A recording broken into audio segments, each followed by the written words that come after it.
Bueno, y a nivel nacional, esta tarde el presidente de la Nación va a presentar un proyecto para reformar la justicia, un proyecto muy amplio, bueno, que cuenta con algunas objeciones y vamos a tratar, digo, de explicar qué es lo que quiere cambiar el presidente. ¿Cómo te va, Ricardo? Bien, Daniela, efectivamente, hoy a las 4 de la tarde, en la Casa Rosada, el presidente va a estar presente en ese acto junto a la ministra de Justicia de la Nación. Estamos hablando de Marcela Lozardo.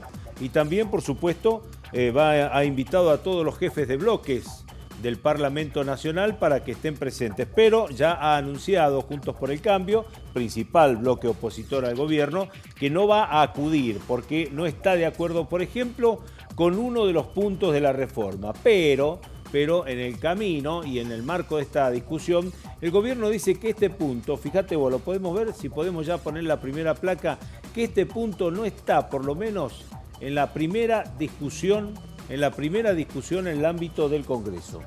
Esto lo están adelantando. No es la discusión fuerte, dice el gobierno, respecto del tema ampliación de la Corte Suprema, que es lo que la principal oposición está cuestionando.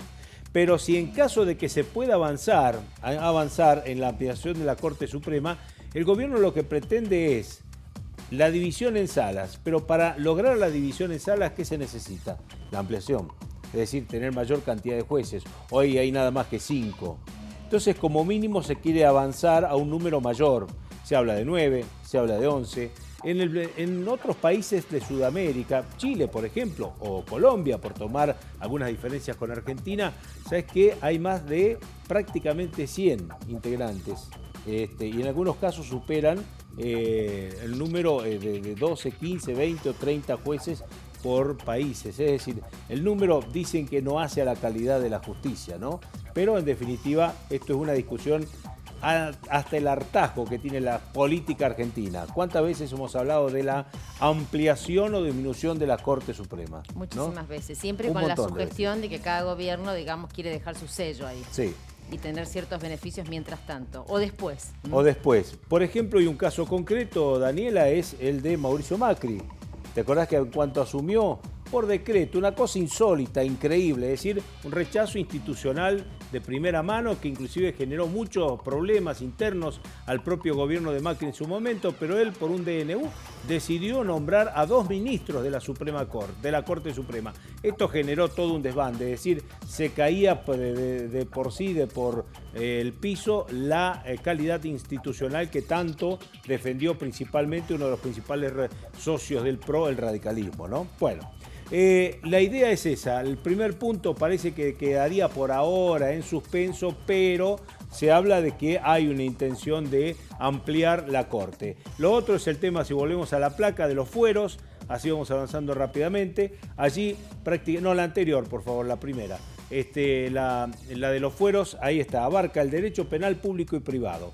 Este es un dato importante porque se quiere avanzar definitivamente con una ampliación, concretamente también de los juzgados. Vamos a la siguiente placa para ir a alguno de los puntos. Habrá un consejo asesor. Este consejo asesor que se forma ahora tiene 11 integrantes.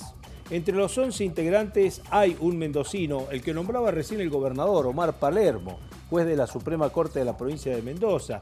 Va justamente a integrar este grupo. Y hay 2 nombres y apellidos que generan algún tipo de cuestionamiento. Uno, el de Alberto Beraldi.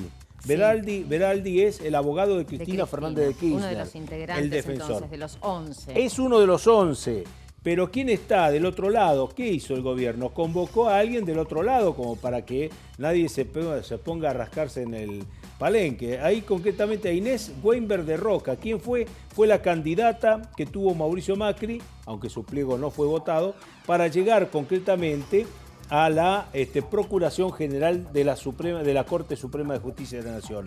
Y después hay un montón de personas, Enrique Basigalupo, Andrés Gil Domínguez, Gustavo Ferreira, que son, digamos, ya los ha adelantado el gobierno.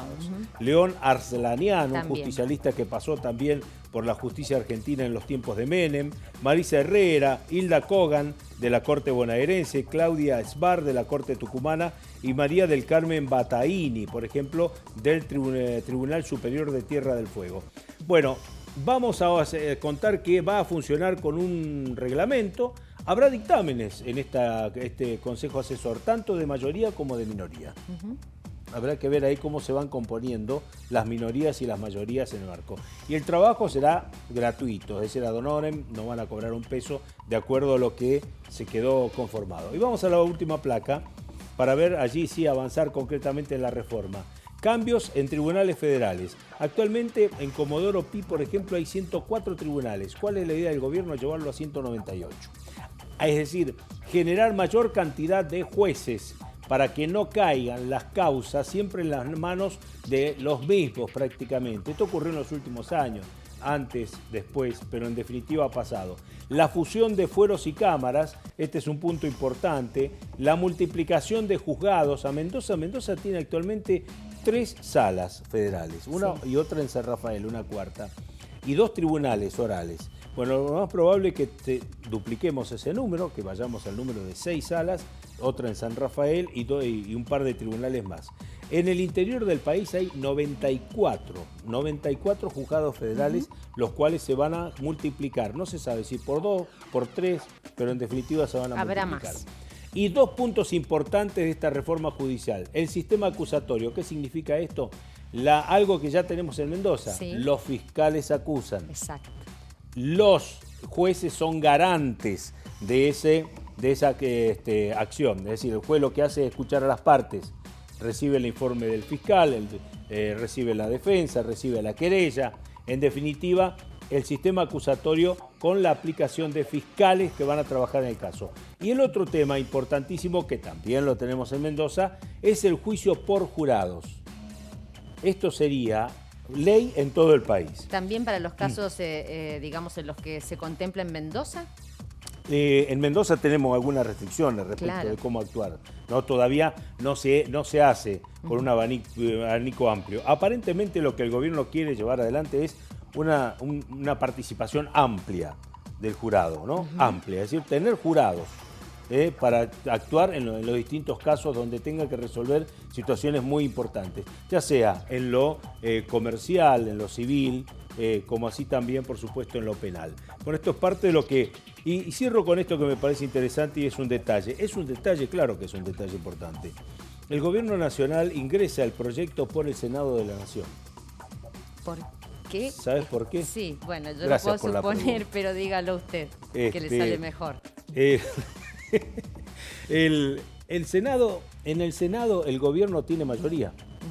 Entonces, ahí está asegurado de que va a progresar el proyecto y que lo van a aprobar. Claro.